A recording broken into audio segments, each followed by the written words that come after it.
Last video में हमने पढ़ा था ह्यूमन ब्रेन और रिफ्लेक्स एक्शन के बारे में। इस वीडियो में हम पढ़ेंगे ह्यूमन ब्रेन का स्ट्रक्चर। ठीक है, तो सबसे पहले देख लेते हैं इसकी थोड़ी सी वर्किंग कि सेंट्रल नर्वस सिस्टम हमारी बॉडी का जो कि बना होता है ब्रेन और स्पाइनल कॉर्ड से, उसका मेन फंक्शन है थिंकिंग, चीज़ों को सोचना, एनालाइज करना और डिसीजन मेकिंग, डिसीजन लेना।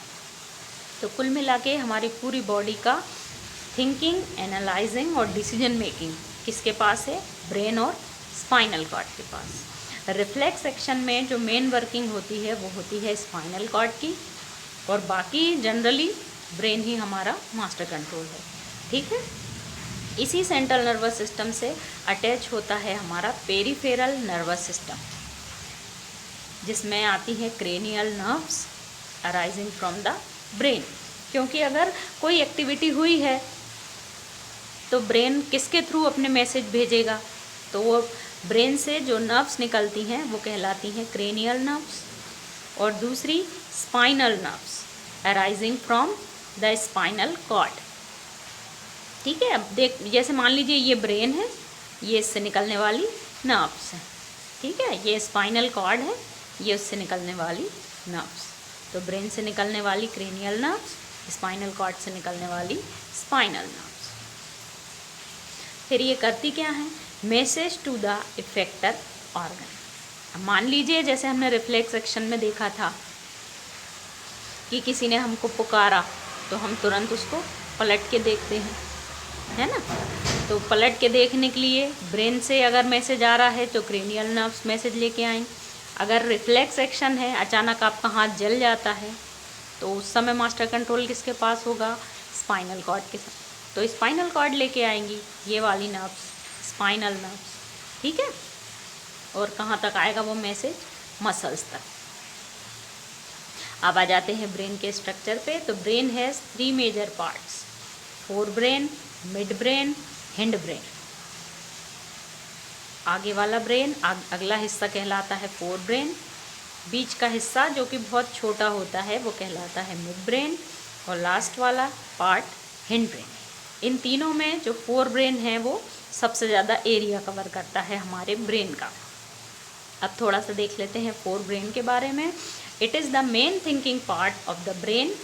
ये ब्रेन का मेन थिंकिंग पार्ट है, क्योंकि ब्रेन को अभी हमने 3 हिस्सों में डिवाइड कर लिया था: fore brain, mid brain, hind brain.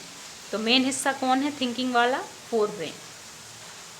It has regions which receive sensory impulses. इसके पास कई सारे रीजन्स हैं जो सेंसरी इम्पल्सेस को लेते हैं फ्रॉम वेरियस रिसेप्टर्स, कई सारे रिसेप्टर्स से। Separate areas of the fore brain are specialised for the hearing, smell, sight and so on. अब ब्रेन के पास कई सारे एरिया हैं, अभी हमने पढ़े, तो ये पर्टिकुलर होते हैं। जैसे कोई हियरिंग के लिए है स्पेशली, तो हमारे हियर के पास से जो न्यूरॉन है वो सारे कहाँ तक जाएंगे? उस हियरिंग एरिया जो कि फोर ब्रेन में प्रेजेंट है।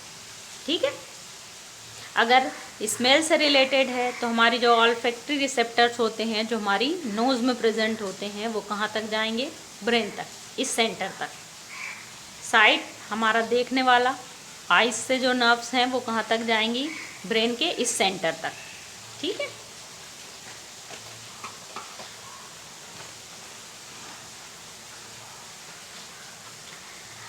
आगे चलते हैं। How do we know that we have eaten enough? हमें कैसे पता चलता होगा कि हम बहुत सारा कुछ खा चुके हैं? तो the sensation of feeling full is because of a centre associated with hunger. मतलब हमारे फोर ब्रेन में ही एक सेंटर और है जो किससे रिलेटेड है? जो हमको पेट में फुल की फीलिंग देता है कि भाई हमारा पेट भर गया है, अब हम इससे ज़्यादा नहीं खा सकते। ठीक है, तो कुल मिला के आपके उस सेंटर को मैसेज पहुंच गया है कि हाँ भाई स्टमक फुल हो गया है। ठीक है, और वो आपको मतलब इफेक्टर ऑर्गन कौन हो गया? अब यहाँ मुंह, क्योंकि हम खाना खा रहे हैं, तो वो मसल्स को जाके बोल देगा या वो और ना खाए।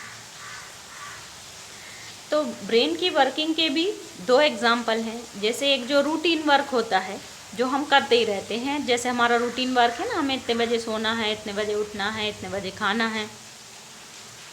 तो our mouths waters when we see food we like without our meaning to. जब कभी हम कुछ अच्छी चीज़ देखते हैं खाने की, तो बिना कुछ सोचे समझे ही हमारे मुंह में पानी आने लगता है। तो ये कुछ रूटीन वर्क है ब्रेन के, जिसको वो सोचता नहीं है, देखा और कर दिया। Our heart beat without our thinking about it. हम कभी सोचते हैं कि हमारे दिल धड़क रहा है कि नहीं, वो तो ऑटोमेटिकली बीट उसकी चलती रहती है, हार्ट बीट, है ना।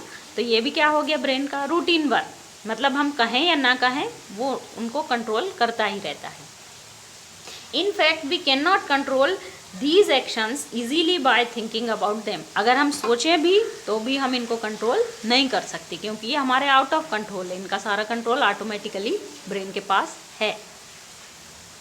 हम सोचें भी कि आज हमारा खाना ना पचे, हम सोचें कि आज हमने खा लिया है लेकिन फिर भी भूख लगती रहे, तो ऐसा हो सकता है क्या? नहीं।